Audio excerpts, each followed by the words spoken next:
Greetings, everyone. Welcome to IKG's Wisdom Wednesday.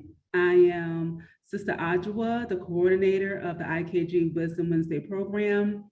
We are so happy that you are able to join us this evening. For those of you who may or may not know, Wisdom Wednesday is a free lecture series that we hold every third Wednesday of the month.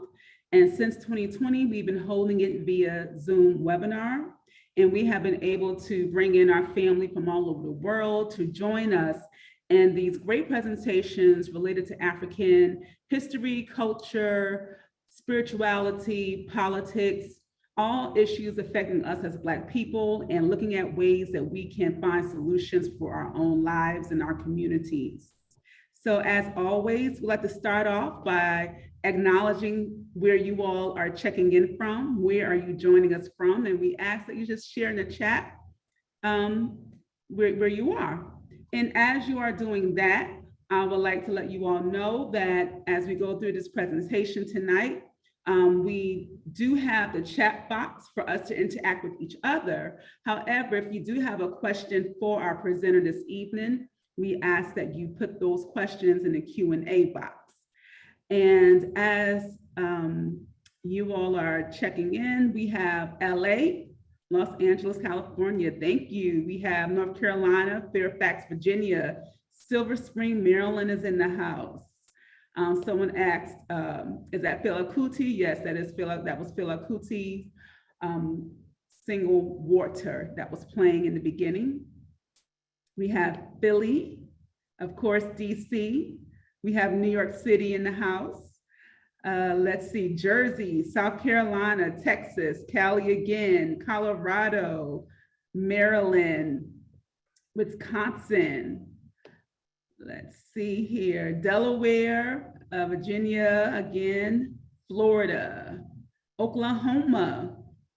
All right, Oklahoma, England, all right, from across the waters, we have England, Missouri, Georgia again, San Francisco, New York again, Delaware. We're just calling and shouting everybody out. Brooklyn in the house, Shreveport, Chicago, Bethlehem, Pennsylvania. All right, so we are representing all over.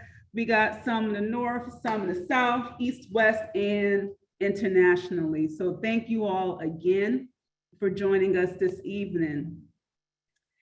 Tonight's program, we have for you Dr. Kwesi Amoa, and his title is, Are You Ready for When Hits the Fan? Tonight's presentation aims to motivate the audience to take charge of their food security and survival. In the first half of the talk, Dr. Amoa will discuss the laws put in place to suppress the movement and actions of Black people. And the second half of the talk will provide tips for foraging and describe steps one should take for basic survival skills. Dr. Kwesi Amoa is a skilled organic chemist trained in the isolation, synthesis, and characterization of natural products. Over the years, his research interests have shifted from the synthesis of antiviral and anti-carcinogenic agents to environmental chemistry and chemical education. As a tool to assist his students in understanding chemical concepts, he created Chem Solutions, a series of online videos. This work has generated more than 1 million views on YouTube. Currently, he serves as executive director for Recycle for Education, a non-for-profit that provides recycling opportunities for the Southeast community. In this role, he runs the day-to-day operation of the organization and educates the public about the tremendous financial opportunities recycling can provide. He is a strong advocate of environmental justice and the fair treatment of people of color on issues related to the environment. He is a published author of both print and electronic media. In 2014, he co-authored Beneficial Use of Brown Grease, a source of petroleum derived, in the New England Water Associate Journal. In addition, he co-authored Laboratory Experiments in Chemistry for Health Professionals, second edition. He is the vice chair to the South Queens Park Association and serves as the chairperson for the Dinizulu Cultural Arts Institute. Dr. Amoa received his Bachelor of Science and Master of Arts degrees in chemistry from Fisk University, and he earned his doctorate in organic chemistry from Howard University. He has certifications from the Wharton School of Business in integrating finance, marketing, and finance, and accounting for non-finance managers. And he is married to his college sweetheart, Andrea Amoa Esquire, and is a proud father of 3. Please join me in welcoming tonight's presenter, Dr. Kwesi Amoa. Thank you for that warm introduction. Absolutely. I see we have a pretty good audience, so I'm excited about this. How's everyone doing out there? You could just wave your hands or whatever the emojis I have out there. I'm gonna get started on my presentation. We actually have somebody from Canada. So one of the things as I was doing this talk, I was like, well, I don't know where the people are gonna be coming from. So it's gonna make it a little interesting in terms of being able to do that. So, but I think I have some good information that should be able to be shared all over for everyone to see. Okay, can everyone see my presentation? Yes. Please, you can see it, you're good?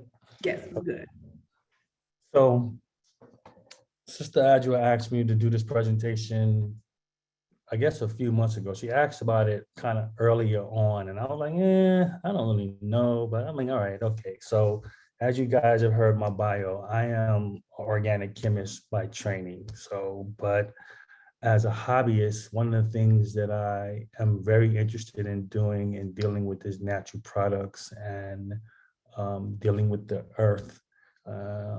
So over the years, I've accumulated this knowledge about plant life and different things in terms of being prepared for when the grid goes down, when things happen that we aren't necessarily ready for it to happen. So my biggest contention is that one, I am not going to rely on the government to save me because we have a history of them not doing that. So with that being said, I will go into why I feel this way. So if we look at this here, the government is not going to help us. They have been actively engaged in suppressing the brilliance of Black people.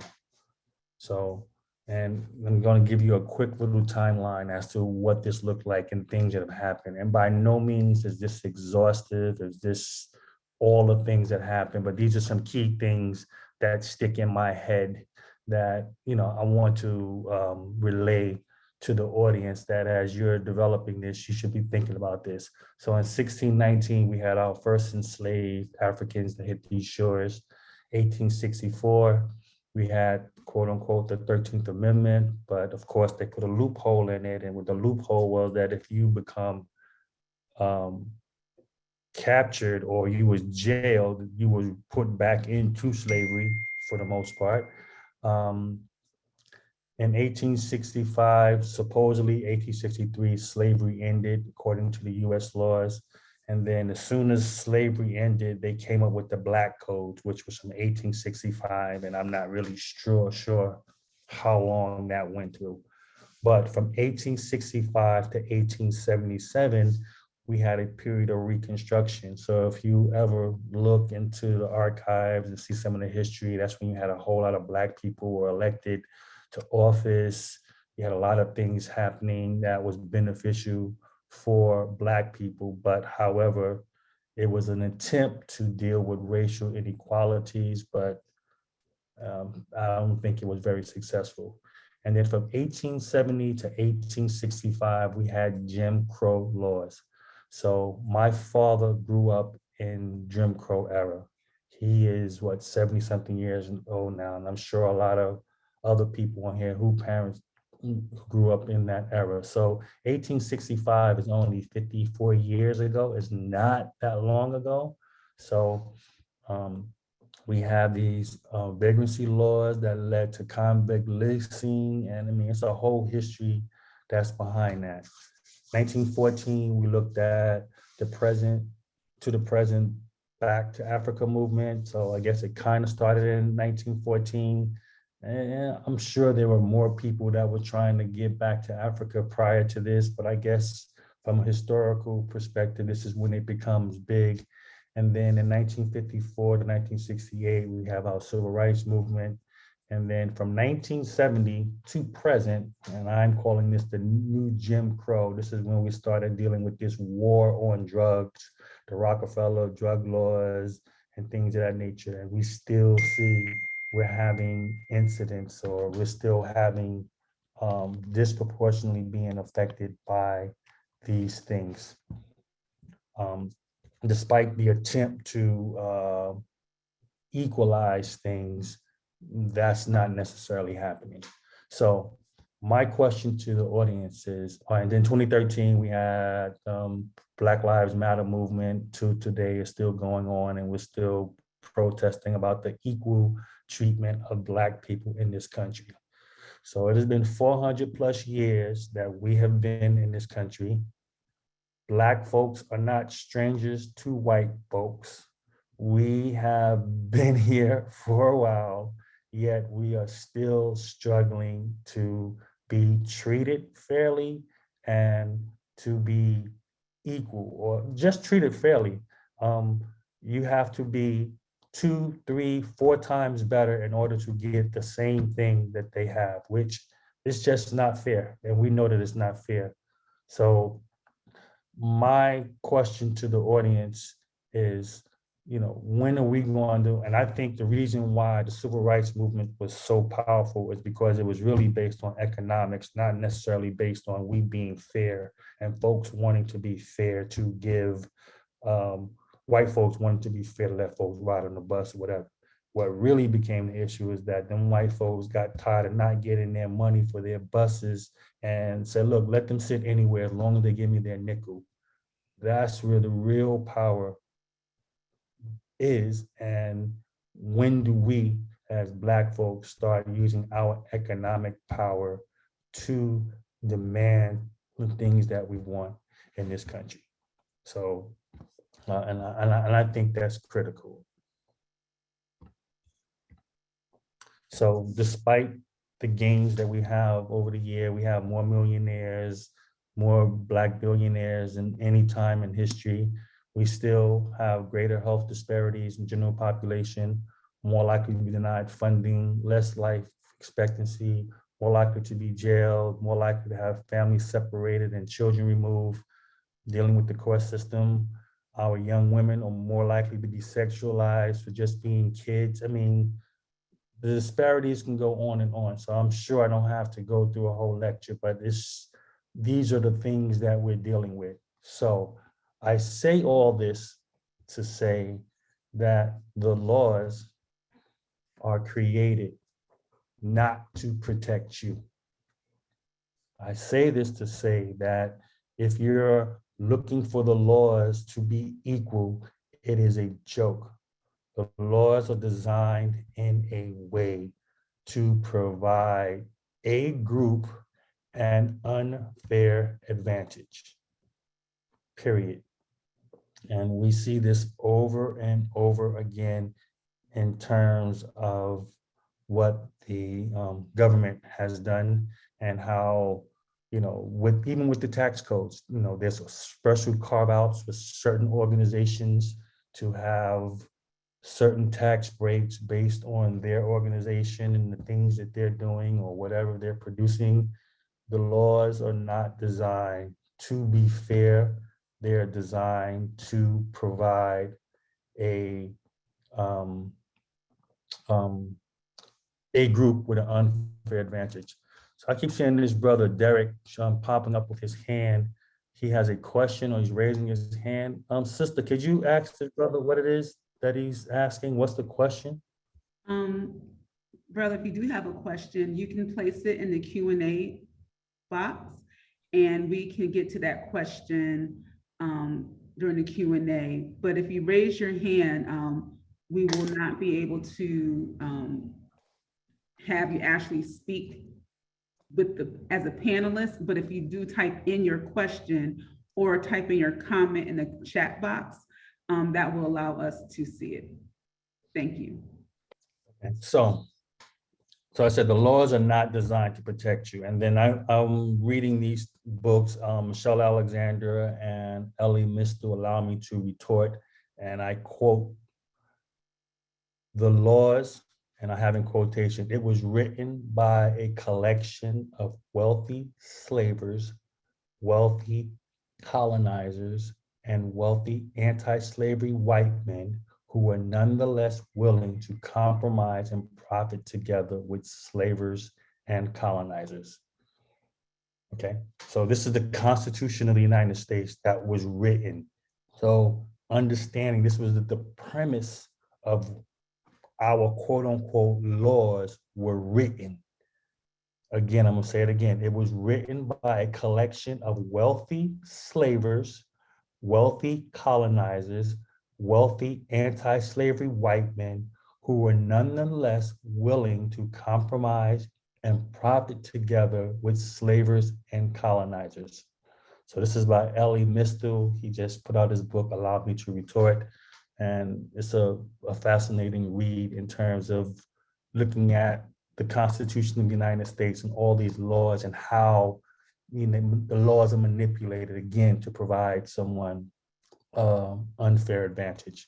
And then the second quote I have here is from Michelle Alexander, and it says, like Jim Crow and slavery, mass incarceration operates as a tightly networked system of laws, policies, customs, and institutions that operate collectively to ensure subordinate status of a group defined largely by race.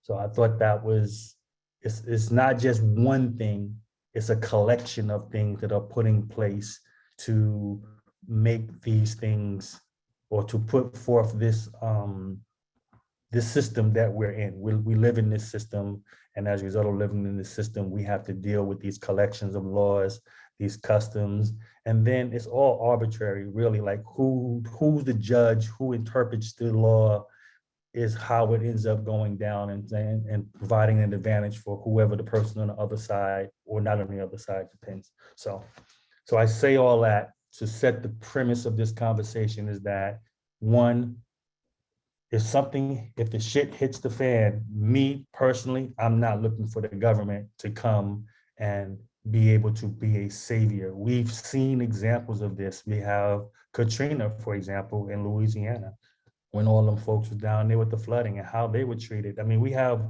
countless of examples of when natural disaster affects our community, how we're treated. I just read an article the other day that talked about when the people were supposed to get some money to help elevate their houses from the water, the government gave them $30,000 to elevate it. There wasn't enough money to do the elevation, so they were told that they could use the money for repairs. The government is now suing them for the $30,000 because they did not raise the money, raise their houses the 15 feet that they wanted them to raise it. But you were told that you could use this money to do repairs to your house. You don't necessarily have to raise it. This is what you was informed, yet the government is going after these Black and brown people for this money. Again, it's incredible. The atrocities are incredible, but that's not the premise of this conversation. I'm saying all of this to put you in the mindset of saying, hey, if you're looking for the government to come and get you out of something, good luck. So the whole point of this conversation is whether or not you're ready for when the shit hits the fan, right? So emergency essentials. And I'm looking at this in terms of just sheltering in place. Sheltering in place. You have a disaster, you're sheltering in place. What are the things that you're going to be able to do and or need? So one, canned goods is an essential. So the average person needs somewhere between 2,000 to 3,000 calories per day. So what you can do is multiply, how many people is in your family and multiply that times 4 or 5, which will give you an idea of the number of calories that you would need in order to survive. So in an emergency situation, I put this up here as just say for a week, 2 weeks, you're sheltering in place. So we just had an experience of what sheltering in place was like in terms of what the COVID was. Having enough water. So for example, when we have some major storm that's coming into New York and we know that the power is going to get knocked out or whatever, we'll fill our bathtub with water, for example, to make sure that we have enough water, whether it's drinking water, bathing water, whatever it might be, in order to just get through that time period.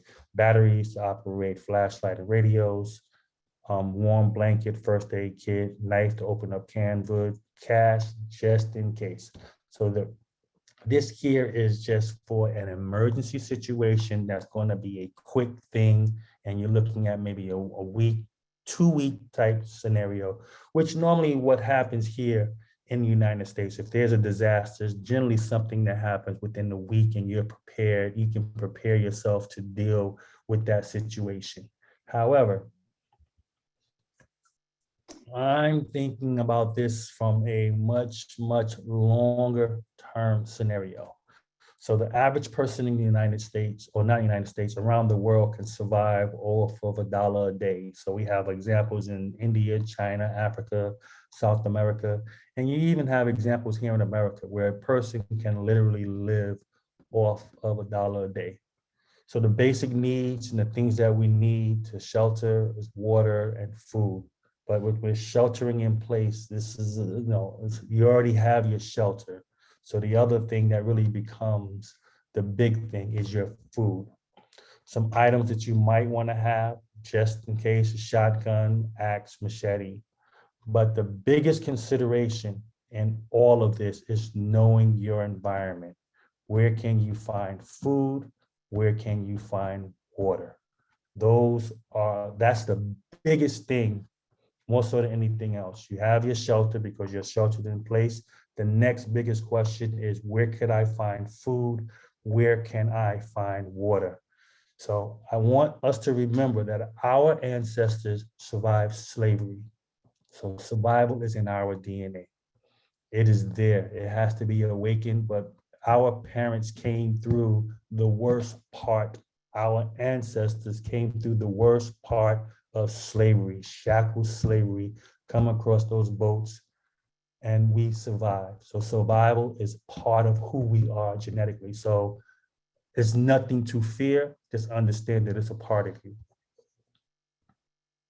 So things you can do to increase your food security. So I already mentioned knowledge of your environment. So I saw somebody that was from California. We were just out there, my wife and I, and right now they have, I think it's called jacaranda tree. I never saw the tree before. It's a big, beautiful plant. It's a tree that has purple flowers on it right now.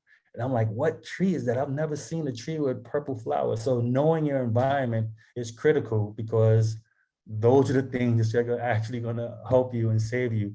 While we were in California, there was a bunch of, and I'm sure it's a plant that's either in the cabbage family or the turnip family, that was growing on the side of the road, and it had yellow flowers. They were all over the place. The place is dry. So knowing your environment is critical. That's why, like, you have to know what are those things in your environment that you can do. So the concept of food shortage is a myth. We have been taught that you have to go to the grocery store to get your food. And, the government, the media, they're very good at manipulating us to have runs on the store. Whenever a storm is going to come, everybody runs like crazy, buy up all the milk, buy up all the eggs, buy up all the bread, as if the food is going to run out. I mean, they love it because it's like, okay, a storm is coming. Everybody's going to run to the store. So some of the things that you need to be able to do, or some of the skills that you need to develop, are canning, learning how to can your food. This is something that I actually learned from my grandmother, because she makes something called cha-cha. And cha-cha is for cabbage. They used to cut it up, boil it, put sugar or spices in it, and then they'll jar it. And then they'll eat that throughout the winter. But I actually learned how to can from my grandmother. Um, fishing, easy to learn. It's inexpensive, but learning to be able to secure your own food source. Crabbing is also very easy. Salting techniques, learning how to preserve your meat throughout the winter. Smoking, using a grill to smoke your food. Gardening, planting fruit trees, and trapping. These are all things that will increase your food security. All things that you can learn, all things that are easy to do. It's just a matter of taking the time to learn your environment and um, prepare yourself, learn how to do these things so that just in case you're able to provide food for yourself and family. So COVID-19 came, and we've all been locked up for or partially locked up, depending on what state you were in. Everybody was shut in and whatever. Everybody had went and got all the toilet paper, got all the groceries. Myself, when all that happened, I did everything like I normally did. It wasn't no big deal to me. I wasn't really concerned. I wasn't concerned about my family, none of that stuff, because of the things that I had already done to make sure that we had plenty. We still got plenty. As a matter of fact, we have plenty of food in our refrigerator. We have plenty of stuff canned, in case something happens. My wife, she actually says, stop canning all this stuff. She wants to yell at me. So, but COVID-19, when the shut-in came, is a prime example of, how people reacted to not being able to get to the grocery store. And it's really not necessary.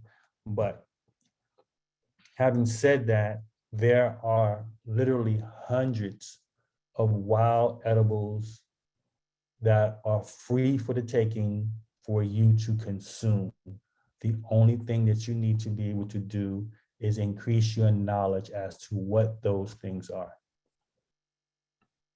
So here is some foods that you can pick, and this list is by no means exhaustive. So depending on your area, it's going to change on what those things by me. But again, that's why I said from the beginning, know what's your knowledge base, know your area, know your environment, where you can find food. There's tons, I'm telling you, tons of stuff that's all around you that you can eat and consume, and it's healthier for you, and it probably tastes better than the stuff you're getting out of the grocery store. So in the spring, for example, Japanese knotweed. Japanese knotweed is an invasive plant, but it tastes pretty good. It's all over the place. People, when you see it, they want you to pull it up, but it's an edible plant. Bamboo is another thing that's edible. Right now, it's starting to shoot. You're starting to get the shoots that are coming up. I have some in my backyard that's growing up now. Dandelion, garlic mustard, purple dead nettle, henbit, chickweed, cleavers, bittercress, wild onions. I mean, there's a lot of things out there. And like, again, this list is by no means exhaustive. It is just a small thing. And these are the things that I'm just seeing in my area, and I'm still learning. I'm still discovering things as I'm on this journey of food security. All my Caribbean people out there, they got callaloo, pigweed. Pigweed is exactly that. It is a weed. It grows everywhere. So you definitely will see it. When I was in Texas, I saw it in Texas. I know that I've seen it in Florida. It's all on the eastern seaboard in terms of, and it's like spinach. It's really, really good. Purslane is a very succulent plant to eat. Very good. Pokeweed. Pokeweed is one of those things you have to have the knowledge of it. If you eat it raw, or if you eat it without boiling it 3 times, you will get very sick. So again, this whole process is knowing your environment. And then once you know your environment, then you want to be able to know what those things are. So you're providing yourself a knowledge base in order to be able to do that. So in the fall, you have acorns, hickory nuts, black nuts, chickweeds, wild onions, wild grapes that are available to be consumed. You even have what's the plant? The yellow flowers. I can't think of it right now. That you could even eat that. I just discovered that not too long ago. But there's like again, there's tons and tons of things that capable of being that are edible and they're free. And that's the key thing. So if you remember, back in the day, our ancestors were hunter-gatherers. So they worked for 3 hours a day, go out, collect their food, and the rest of the day they chilled and they relaxed. We worked 8 hours a day, 40 hours a week so that we could put food on our table. So, I mean, I don't know what was better. And then the people probably there were a lot more healthier than we are now. So I want to stop this for a second. I want to share one of the websites. So if you go online, this here is called Julia's Edibles Plants, just to give you an idea of like the stuff that's out there. Wild strawberry, this is amaranth seeding, this is callaloo, a pigweed, this is it right here as well. See the thing?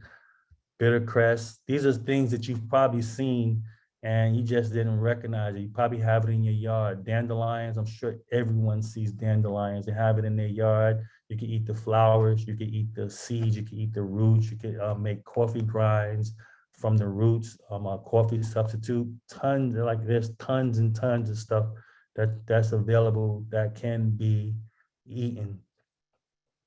So this here is just a list of different plants and flowers. And as you can see, there are plenty of things. And again, depending on your area where you are, you may have some of these, you may not, but you will definitely have probably way, way more than you need in terms of being able to eat, to being able to survive, being able to collect foods that you can provide for your family.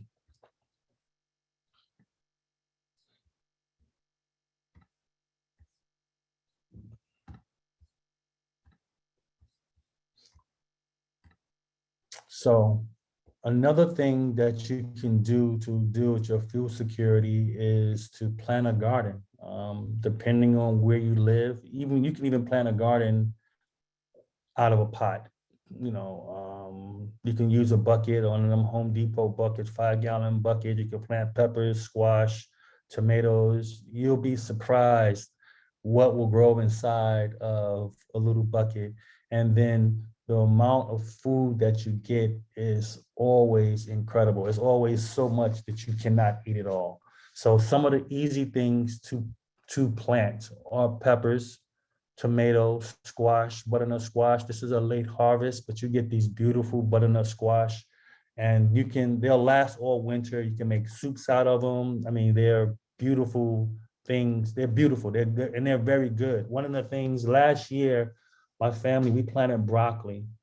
And this is the first time we've actually planted broccoli. And I was so shocked to eat the broccoli that it tasted like 1,000 times better than the broccoli we got from the grocery store. So normally when we go to the grocery store, we look for the broccoli to make sure it hasn't seeded and is little and all this type of stuff.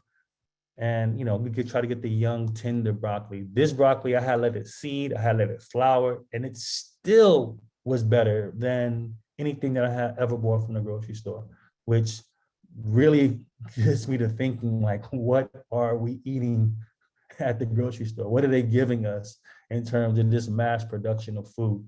One of my favorite things to grow are greens. So collard greens, mustard, turnips, cabbage, all these things will survive the winter. So you can plant them in the summer. You can eat them pretty much all winter as long as the center doesn't get cold in it. And then you're able to consume it. I mean, the mustard greens, they'll come back. You can plant them in the spring. You can harvest them all summer, cut them down, and you will still get a harvest even in the fall because they're cold weather plants, which is good. The beans are very easy to grow. String beans, lima beans, again, the amount of food that you get as a result of, and it doesn't take a whole lot, is the production is generally off the chain. So my family, when we plant our garden every year, we end up giving away probably 80% of the food that we end up growing because we just have so much and we cannot eat it all. So that's when that preserving aspect comes in place, canning and pickling and all type of stuff. All right, another easy thing to do, which definitely bears fruit, is planting fruit trees. So apple trees and pear trees are probably the two easiest trees that you can plant. Peach trees are pretty good as well, in terms of they produce pretty good fruit. Persimmons, I don't know if you ever had persimmons. People from the South normally know about how persimmons. Figs are actually amazing. In the Northeast, they grow very, very, very slow. So it might not be, if you're gonna plant this, you're gonna have to wait a few years for you to get the, I've tried planting fig trees years and every winter they end up dying. Plums are good as well, but they have some fungi that are associated with it, which creates problems. I have some grapes in my yard right now. I planted the grapes like 5 years ago, and I think I got like about 4 grapes out of the whole time since I've had it. But it's supposed to have been like within a 3-year period, it's supposed to start producing, but it's still there. So I'm gonna see what happened. Cherry trees are really also good. In June, you guys will probably start seeing mulberry trees for people on the Eastern Seaboard.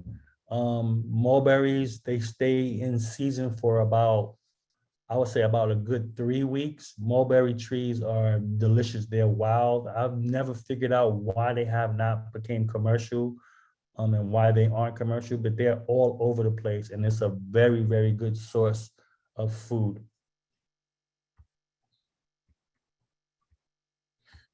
The other thing, and this is really going to depend on the type of place where you live and your space, is to raise your own chickens.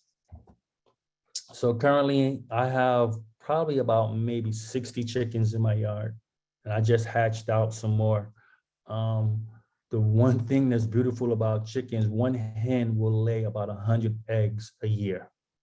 So I always end up pickling a whole bunch of eggs because I like the eggs and I'll consume them throughout the winter time when this hen stops laying.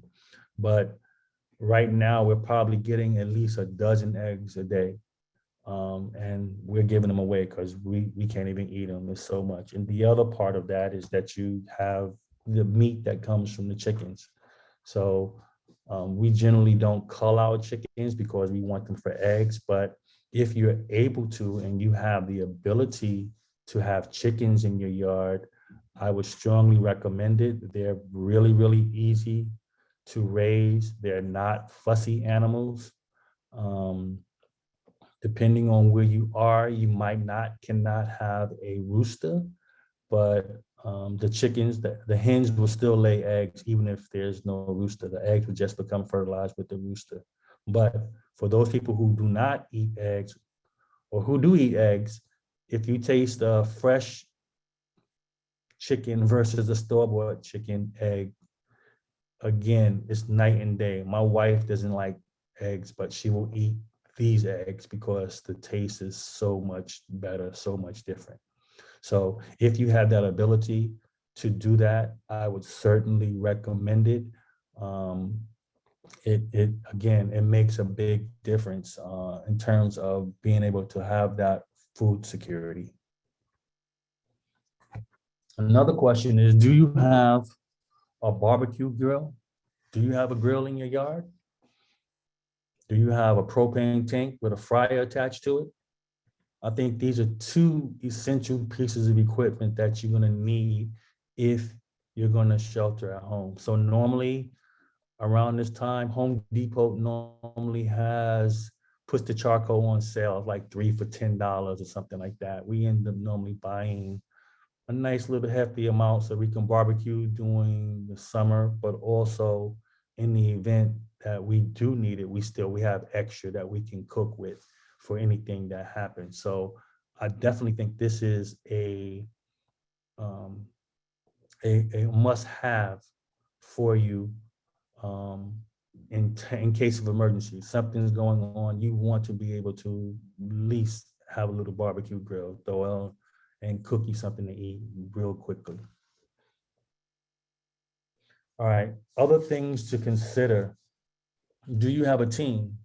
Your family and your friends? I mean, who will help you? I mean, who are the people that you're gonna help with this knowledge? For me, it's my son. So I pretty much everything I've learned, I've taught him, and he's actually a lot better in some of the stuff than I am. He's kind of surpassed my knowledge to some degree, especially with fishing. This kid is amazing with fishing. He fishes better than I am. I call him Fred Flintstone because now, he can throw rocks in the water and catch fish, and everybody around him is not pulling up anything, but this guy is fishing circles around everybody else. But again, that's a question for you to have. Who's your team? Who do you have that you're going to be working with? Do you want to develop a team, or in terms of the knowledge that you need in order to deal with this? Another thing to consider is how much money are you going to need? Do you really need money? I mean, it's probably good to have some, but what does that look like? And for each family, that's going to look differently. $1,000 maybe. I mean, yeah, I don't know. That's going to be an individual decision. Another thing is, are you planning to evacuate your home? And if you do have evacuate your home, do you have enough fuel to get to your destination? So the average car will go about 400 miles on a full tank of gas. So where you're trying to get to if you're not going to shelter in place. And then when you do get to your destination, do you have all the things that you need there in order to be able to live off the land? And another question is, who will come with you? Just going to be your immediate family. Who are the people that you want to be with you during this time? So, but these are all questions to be considered, all questions to be discussed. So this topic is a heavy topic because we don't think of anything really ever happening. But I think, given the history of this country, that it should be in the back of our minds in terms of what it is that we need to do to be able to survive, and not just survive, thrive in the environment that we're in. So another big part of this, I think, is the mindset for those people that are traditionalists.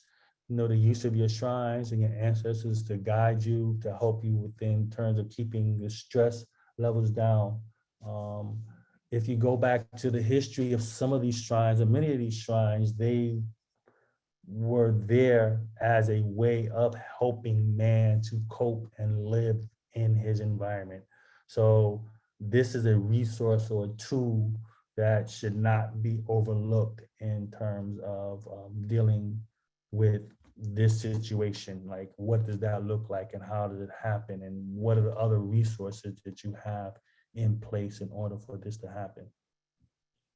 So in summary, some of the things you want to look at is sheltering in place. Is your home secure? Do you know your environment? Knowing your environment is critical. Can you secure the food if there's no grocery store? Raise your meat, chickens, lamb, goat. Are you able to do that? Do you have basic supplies? Gas, charcoal, canned food? Are you prepared to deal without electricity, candles, flashlights? What are the things that you're going to need to get you through that intermittent part of, okay, I'm on my own, I got to deal with this type of stuff? Can you make a fire? What does that look like? Can you heat your home? Can you heat your facility, your vicinity, wherever you might be? So these are some of the things that you should definitely consider. And then again, I think the biggest thing is knowing your environment in order to be able to secure the food that you need in order to survive. So some of suggested readings, Slavery by Another Name by Douglas Blackman. I think this is a really good book that talks about the laws and how the laws were used just to do what folks wanted to do. You could walk down the street and tell a black man, you owe me money. That was it. You owe me money, you're going to jail. Now you work for me. You know, some just ridiculous stuff. But I would definitely suggest reading it. The New Jim Crow by Michelle Alexander, which if you don't want to read the book on Netflix, they have the 13th, which is still there. I would strongly recommend watching it. The Black Tax by Sean Rochester. It's a really, really good book that talks about the laws and how much economic power Black folks were robbed of over the years. So when we talk about restorations, what does that look like and what's the dollar amount to that? This is what it looks like. Allow Me to Retort by Ellie Mistel. I think that's an excellent book to look at. And then I have a few websites listed here. Julia's edibleweeds.com, outdoorlife.com, ediblewildlife.com as a way for you to start your foraging journey. So I'm giving you my experience in terms of what I've done. So by no means am I, quote unquote, a survival expert, but I guarantee you if something was to go down, my family would be in pretty good shape in terms of dealing, with whatever the situation that was to go on. So with that said, I will take questions. I have left my email address there for those people who are interested and would like to reach out to me. If you want to call me, you're more than welcome to do so. I will probably respond to text faster than a call, depending, because I get so many calls, but I will get back in contact with you. So with that said, I will open it up and I would like to hear what you guys got to say. Any questions or concerns? All right, great. So family, please post your questions in the Q&A box. That is where I will be looking to find your questions to ask our presenter. So I'm going to first start off with a question from Brother Paul Flippin. He wants to know, what part of the country do you live in? I know we didn't go over where you're located. You mentioned it. I'm in New York City, so I'm in Long Island. So we've had, my family, we're city country people. That's a thing, but that's how we are. But I'm in Long Island, so I'm in the eastern part of the country. So a lot of the stuff that I've identified, you will definitely find in the eastern part of the country. Some of it's found all over the world, all over the country. But again, that's one of the things I was saying in terms of knowing your environment and knowing what's in your area is kind of crucial. Okay. The first question that we're going to take is from AJ, and AJ asked several questions that I think are really relevant to our understanding as a collective. The first one, on a topic of gathering food from the environment, are road kills an option? And do we need to be concerned about state permits for crabbing, trapping, fishing, etc.? So in the short, I would say no. I mean, if the shit hits the fan, I don't think the government's going to be coming out after you saying that you need to have a permit. But you do need to have permits to fish. You do need to have permits to trap, depending on where you are. So one of the things that I'm talking about trapping, for example, is raccoons and possums. So they're always coming out backyard, in our yard where I live. And I'm sure there's probably where you guys live too, you have the same thing. Raccoons and possums are considered nuisance animals. You can trap those, kill them, and eat them. So the government's not going to come after you for trapping an animal that they're actually trying to get rid of. But because we're talking about survival and we're talking about being able to provide food for our family, then yes, I don't think that's going to become a major concern. But in normal times, quote unquote, yes, you would need to have fishing permits.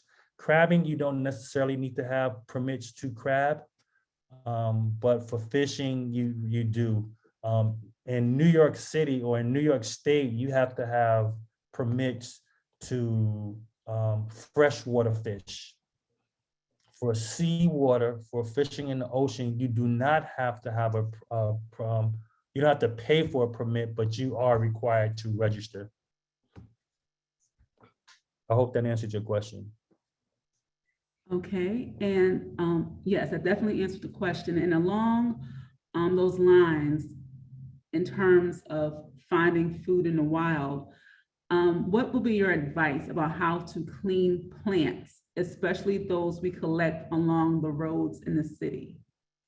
So, soapy water is probably your best option in terms of being able to clean plants. So, you want to exercise some level of common sense. If you collecting stuff off the highway and you see it's a big pollutant area, even when you touch the plant and you see that there's a bunch of soot on the plant from the exhaust from the cars and stuff, then that's pretty much a no-no. I'm not going to pick that. I'm not going to harvest that because it's already giving me signs so that this is not something that I would.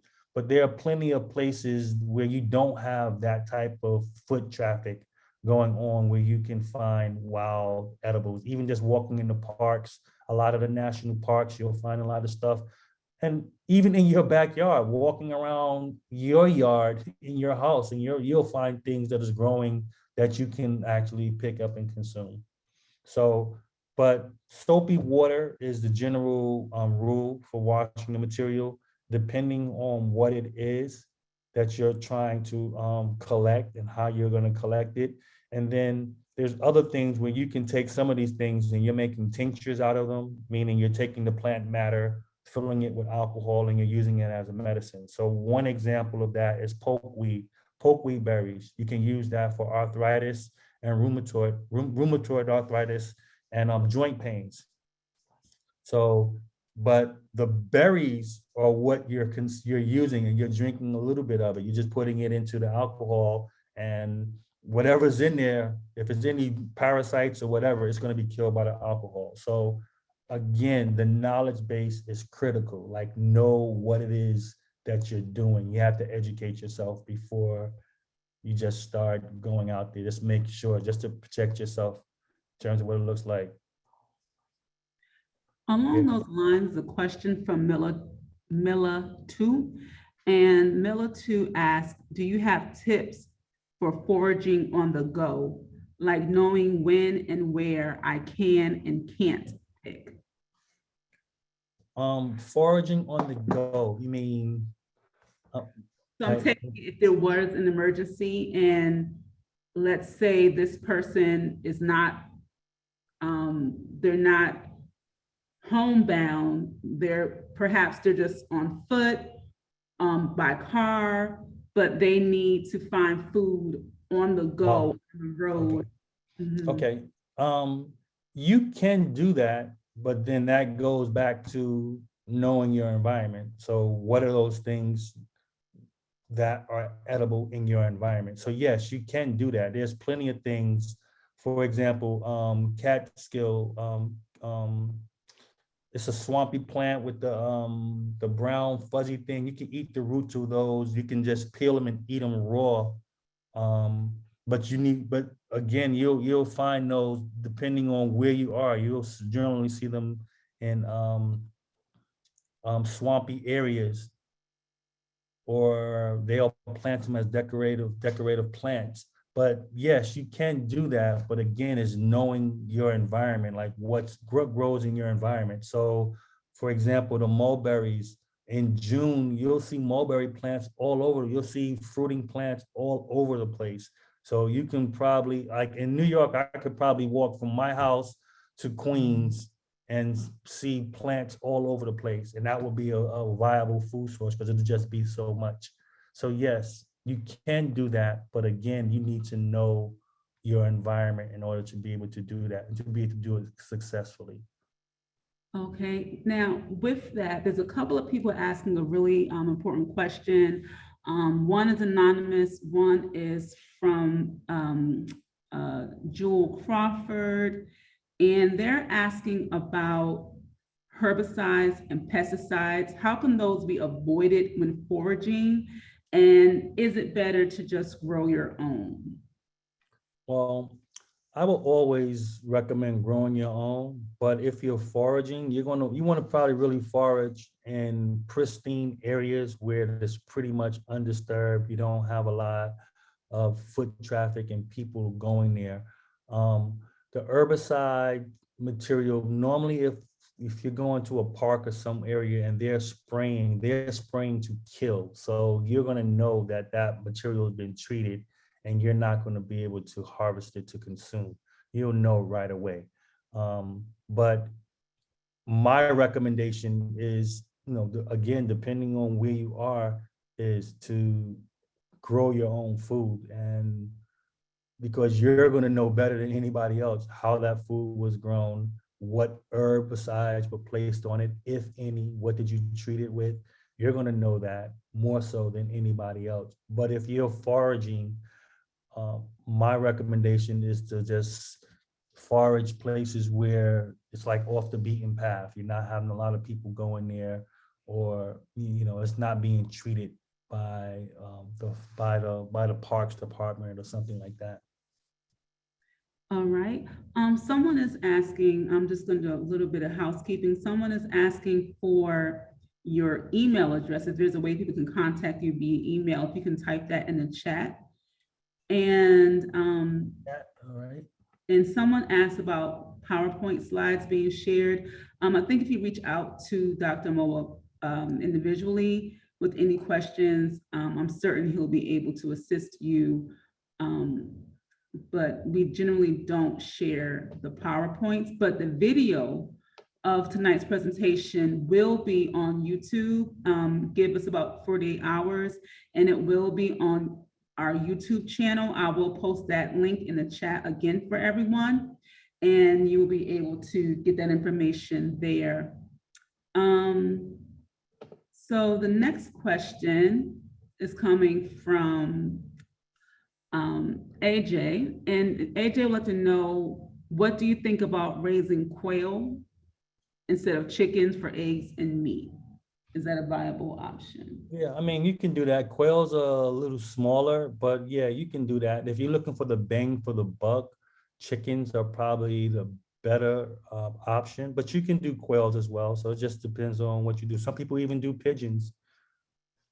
But I mean, you can do quail, but if you're looking for like what's going to give me the most protein or the most meat out of this particular product, chickens are definitely by far the best, but you can do quails as well. All right. Our next question comes from Rakita. She would like to know, do you have any suggestions for growing food living in an apartment? Yes, if you're gonna grow food, do you have a balcony? Do you have a place where you can grow like tomatoes or peppers? If you're gonna grow it indoors, you can set up a little area for like a greenhouse and you can grow material there. So I guess the question or the answer is really gonna depend on what's your space. What's your space like? My suggestion to everybody is to grow tomatoes first. You can grow tomatoes from a hanging bag. You can have them grow upside down. I mean, tomatoes are probably the easiest things to grow, and the results are always amazing. So I have not heard anyone who said that they raised their own tomatoes and they wanted to go back and get store-bought tomatoes. So my suggestion would, you can raise tomatoes inside your home in one pot. That one plant will probably end up producing about 20 tomatoes. And you're probably going to go bananas like, okay, I can't even eat all this tomatoes. I got too many tomatoes. So, but then you have different varieties of tomatoes. You got beef tomatoes, you got plum tomatoes, you got grape tomatoes. You got a whole bunch of different varieties of tomatoes in terms of growing. So you can grow in an apartment, but it does definitely depend on the type of space that you have. To follow up on that, you mentioned tomatoes, are there certain types of food that one can grow indoors? And then what would someone might consider growing on a balcony as a, as Like, a, are there certain types of food that you can grow indoors? if you have plants indoors, like near a window, let's say, are there certain foods that one can grow inside their apartment? And what could be done in a balcony? What types of foods? So the stuff that you can grow indoors, you can definitely grow outdoors. For example, lettuce, for example, is pretty tolerant to being grown indoors. You can probably do your greens indoors, are pretty tolerant to being grown, but they also will grow outside. Plants that are vining, like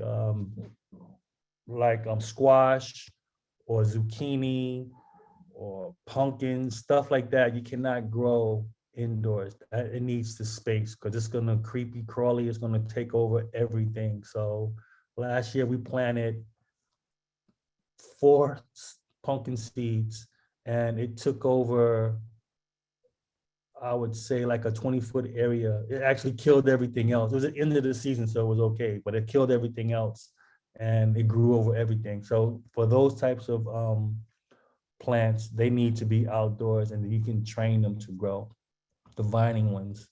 But for those that don't vine, you can grow them indoors, but you can also grow them outdoors.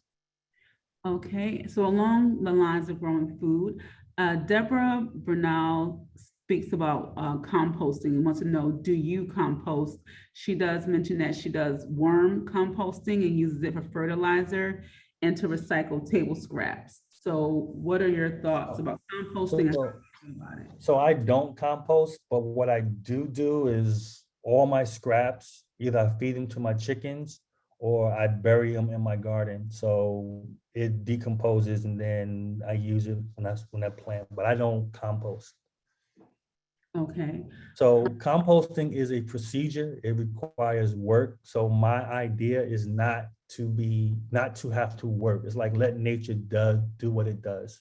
So I mean, it's not a bad idea to compost. So I'm not saying not to, especially if you have the time. But my thought is, I'm gonna put it in the ground and I'm gonna allow the earthworms and the bacteria and the fungi to do what they do, to break it down, to release the nutrients into the soil. okay. Brenda Doyle would like to know, where can we obtain non-GMO seeds for planting? Um, there's a few websites that allow you to do genetically or non-genetically modified plants. They're very expensive, but what I would do, you can actually, like some of the foods that you buy, you can buy like tomatoes, you can take the seeds from those. Some of the fruits and things that you can get, you can actually use those seeds to grow. But there are websites that you can order food that's not GMOs. And the Okay. most thing that's genetically modified is probably corn, and the wheats and the barleys are probably the most genetically modified. But a lot of the foods, uh, even the tomatoes, are GMO. So so it's difficult to do. The ones that are not called GMOs are called heirlooms, and those are the ones that you'll probably want to get. But they're generally a lot more expensive. And then with the heirlooms ones, what you want to be able to do once you grow them, you want to be able to save the seeds so that you can plant them again. With the GMOs, what they've done to them is that they've made them so that they'll grow one time and then you won't get any seeds and able to grow a second time. Okay. Um, Ronnie Edmonds would like to know, do you have recommendations on the best natural fertilizer to use in your vegetable garden? Also, do you suggest rotating vegetables greens each year or just supplement the soil and continue in the same pot or raised garden bed? Yeah, definitely, you should definitely rotate what your crops are. Most things can probably grow in the same area for at least a good 3 to 5 years, I would say, before you need to start growing something else. I know with us, we always grow collard greens, and because we've like used the soil so much, we started seeing like something called root rot on the greens. So we actually just stopped farming it or stopped planting them just to give the soil a break. So in terms of an organic fertilizer, again, I don't do that. I don't have any recommendations for organic fertilizer. One of the things is use the chicken manure that comes out of the chicken cage and put that on the ground and let it do what it does. So but I don't necessarily go to the store and look for any type of organic fertilizer. I have used Miracle Grow to kind of boost the plants, but in general, I try to be as natural as possible when I do my growing. Okay, and that goes on the lines of a question that Claudette Spence had. What kind of soil would one buy to have potted indoor vegetables? They got something called potting soil. So Miracle Grow makes a product called potting soil. So that would probably be the best one. With the potting soil, they're a little bit more porous, which allows them to drain. But you can go outside, dig up your yard, whatever dirt you got in there, and then mix it with a potting soil to cut down and save money if that's something that you want to be able to do. So with the potting soil, allows the roots to get established pretty fast and doesn't have to fight to grow. So, but the potting soils are generally, if you're going to grow indoors, are pretty good. Okay, now several people asked a question related to classes. Do you do any plant walks? Do you offer any foraging classes? Um, h- what do So, you do beyond this? I know so, we talked about you presenting, but do you offer any other resources for people who might be a novice or new to this? so no, I do not do any forage walks. I don't do any classes. This is just a hobby of mine that I've picked up over the years that I enjoy. But I will share if any information that I have to help someone that's interesting. There's actually a young lady on Instagram called the Black Forager, and she's pretty good. I've actually started following her. She actually teaches me some stuff. She's hilarious. She does a lot of talks about a lot of edible foods. She even does stuff with mushrooms, which I'm not there yet on the mushrooms. But I personally don't do anything in terms of providing walks or anything of that nature to talk about stuff. When I was teaching, I actually did a class where I actually did that, but I do not. But again, you're more than welcome to reach out to me, and whatever information that I have, I'll be more than willing to share it with you. All right. Tamara Matthews is asking, are there any groups or organizations for us to align with? So I know you just mentioned the Instagram, what is it, the Black Forager? The Black Um, Forager, yeah. and perhaps family in the audience, perhaps you all might know of groups or organizations Yeah. that of farming groups, gardening groups. So please feel free to share Yeah. that in the chat for everyone. But Tamara also wants to know, are there standard camping water filter cleaning that's good to have for cleaning drinking water if you're on the go? Yeah, so normally, you can go to pretty much any sporting goods, and they normally have the iodine kits where you actually take your water, put the iodine in there, and then you can just drink it from a straw, which filters out whatever the particles. So there are a bunch of water purification kits that you can pick up from pretty much any outdoor store if you're outdooring like that and you're on the go. So yes, there are a lot of them, and they're varying in price and size. My thing is always keep it simple. So if you really need to purify your water, the best thing to do is to boil it, and then after you boiled it, you pretty much killed any of the bacteria. Allow it to cool down, and then you filter it and you can drink it. So But if you're unable to do that, normally iodine is usually one of the iodine crystals is usually placed in the water, allow it to sit for a period of time, and then you're able to drink the water. Mm. All right. Roy Miller would like to know, are you prepared with backup power? If so, any ideas on generator types and setup? I am not prepared with backup power. I'm actually at the rate prices are going in terms of fuel right now. I'm really considering just buying a generator and just taking myself completely off the grid and then buying my fuel. But I don't have a generator. I've looked into some. There are some really good ones that I've looked at, and then actually I've even seen some things where you can actually generate the power without even having a generator. So these are some of the ideas that I'm exploring. These are some of the things that I'm interested in doing because the whole electricity thing is a scam as far as I'm concerned. You know, I look at my electrical bill. My electric bill is $100 of power that I consume. It cost me $150 for them to deliver the electricity to my house. So I'm paying more for you to deliver it than the actual electricity that I consume.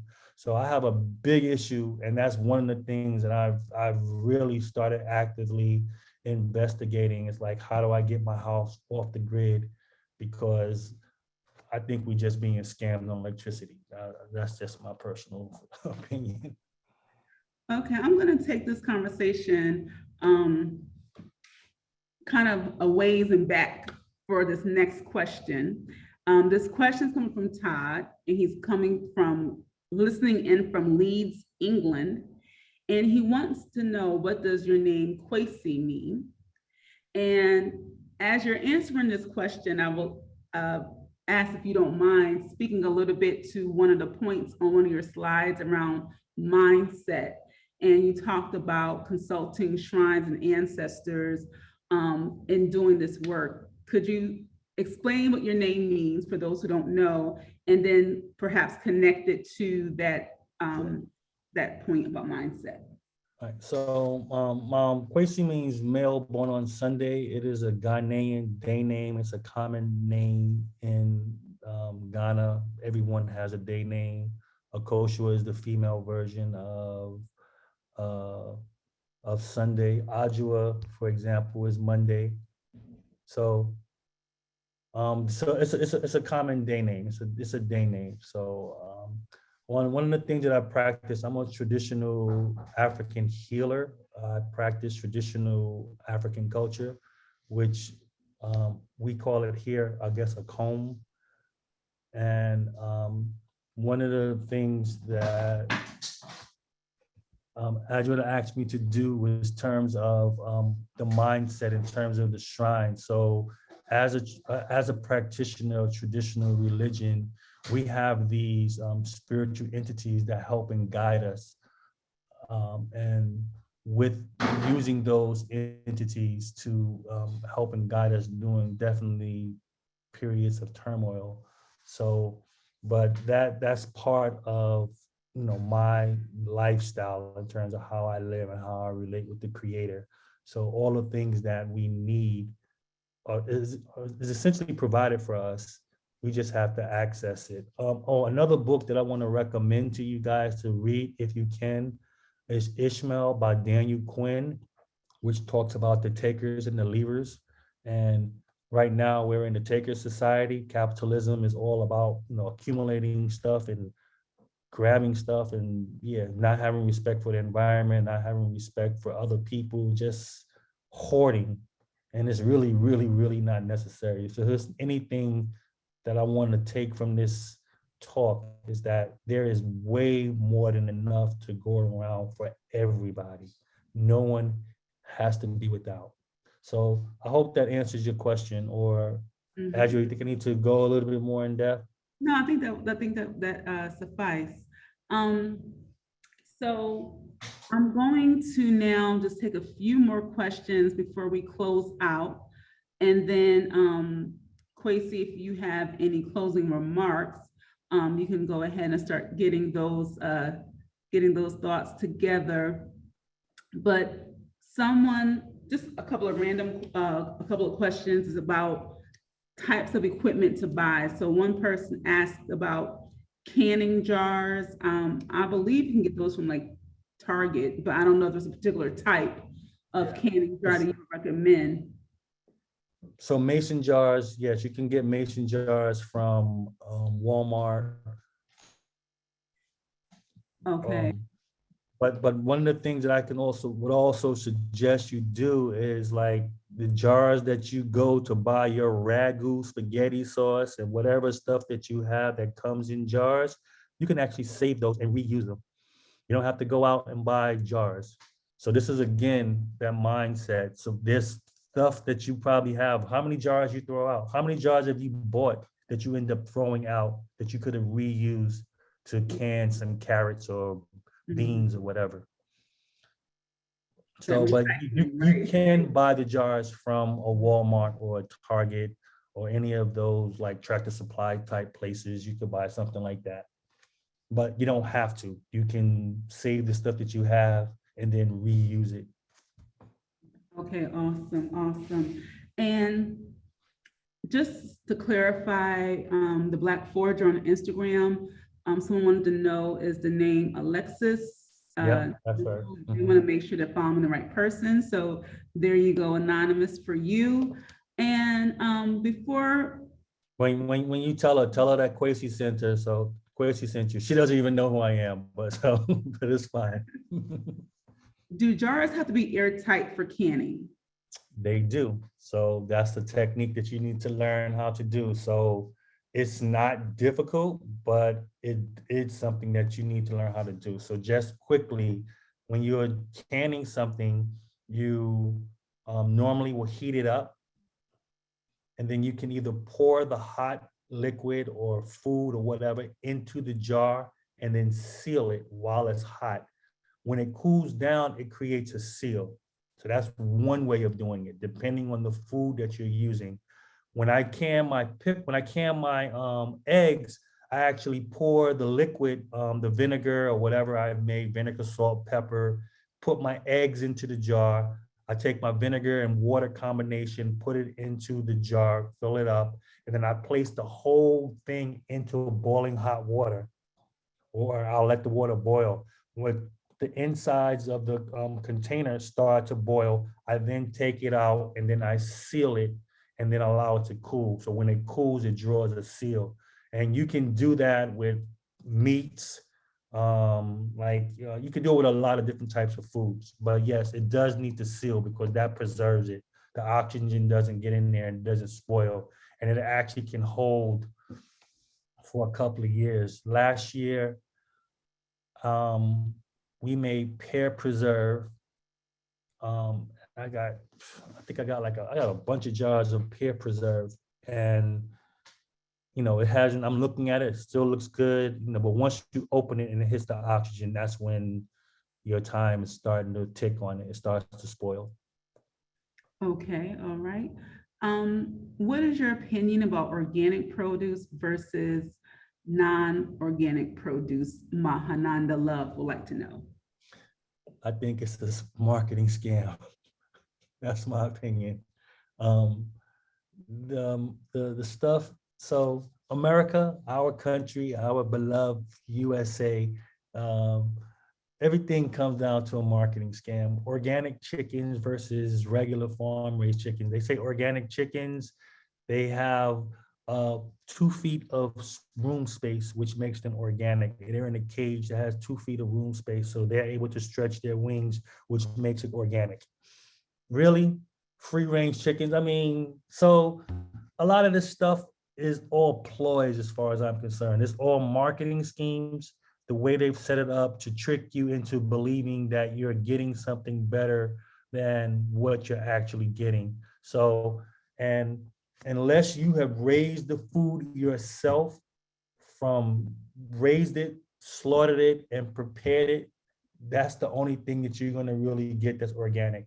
When you grow your own food, and I challenge you to do this, grow your own tomato and then get the same tomato from the grocery store. Say it's a beef boy tomato, the big fat steak tomatoes. Grow your own, bite that one, and then go bite another one. And they'll say it's an organic tomato, and your tomato tastes 100% better. I don't get it. So what's going on? So, but I don't think, I think the organic labeling is just that. It's just a marketing scheme to get people to spend more money on the same thing. What are your thoughts then about farmer markets? I think farmer markets are good, and those individuals are pretty much growing their own food. But however, I mean, if they're commercially farming, I mean, they can use pesticides and things of that nature to increase their yields. But I think they're small scale. So because they're small scale, they're not going to be as bad as the commercial guys. The commercial guys, are farming hundreds of acres of land, and they're controlling the pests with Roundup and things of this nature to prevent weeds and stuff from growing. And then they're putting all these artificial fertilizers on it. The small farmers market guy is probably doing it, but not to the extent that the industrial guys are doing. So the quality of food, in my mind, will be better. One way, I mean, if you just go to a farmer's market and get regular corn, farm raised corn from like where you are, say you're in Maryland or wherever, and they got the little corn from the farmer's market, you can taste it. If you taste it and bite it raw, it generally pops and it's a sweetness in your mouth. If you get the commercial corn, it tastes like feed corn. It's totally different. But I think the farmers markets are a step up. And if you even get involved with a co-op, that's probably even better. Okay. A few questions around canning, and I know that canning, you were sharing, is something that you do. So a question is, can you can pretty much any food? And then can you talk about storing the canned items? So that's the whole beauty of canning. You don't need to refrigerate it. It's just like if you had Or a a basement? can of corn or whatever, just put it in the cabinet. Yeah, put it in a cool storage area. I mean, just put it in the cabinet. I mean, that's the whole thing. That's the whole beauty of canning. You don't need refrigeration. That's the whole beauty of salting. You don't need to salt. You don't need to put it in the refrigerator. That's the beauty of smoking your food. You don't have to put it in the refrigerator. So, but yes, so once you've smoked or once you've canned the material, only thing you need to do is just put it in, into the cabinet, a cool, dark area for the most part, so you don't have reactions with the light, because normally you're using a clear jar in order for it to be done. But that's one of the nice things about canning. You don't have to rely on refrigeration, and then the food lasts a pretty long time. All right, so cool, dark place, great. Thank you so much. Thank you, everyone who joined us this evening for this conversation around surviving and being able to be sovereign, just at least by being able to feed ourselves. So I want to thank you, Dr. Kwesi Amoa, for joining us, and I want to invite everyone to our Wisdom Wednesday lecture series. Again, it's the third Wednesday of every month. If you are not on the IKG listserv, we will place that link in the chat for you so that you can go to ikgculturalresourcecenter.com, sign up, and be informed of all of our various events, including the Egypt on the Potomac field trip. The season is up and running, and we do have walking field trips happening this month and throughout the rest of the year. So you can go to our website to learn more about those field trip opportunities. We look forward to seeing you next month, where we will have our presenter, Donald Godfrey. He will be speaking on his personal journey to freedom and a little bit about his stay in Ghana. Kwesi mentioned Ghana earlier, and our speaker actually lived in Ghana. For our next month's speaker lived in Ghana and will be sharing about his personal journey to freedom. So he's talking about freedom tonight. We're also talking about freedom and sovereignty in terms of living off of one's environment. Our next Wisdom Wednesday will be June 15th, and we definitely hope that you're able to join us.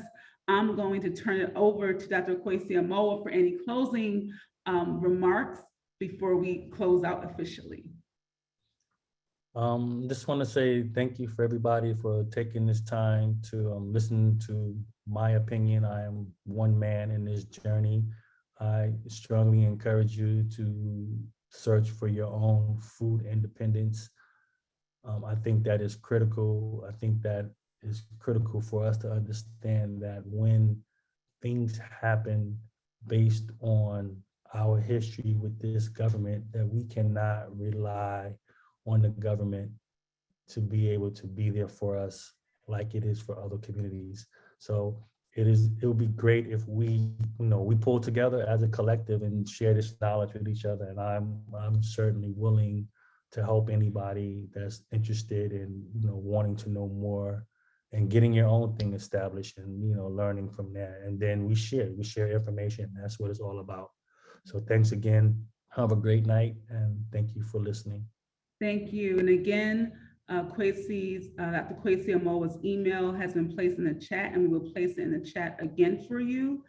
And thank you for everyone who shared your suggestions, organizations and groups. People mentioned some YouTube channels.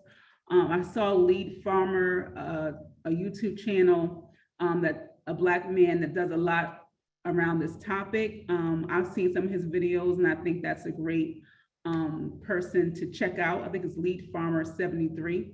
But nevertheless, it's in the chat. So, go through that chat or save the chat to keep some of those suggestions. Thank you again. We wish you all a wonderful evening and a great week, and see you next month. Peace.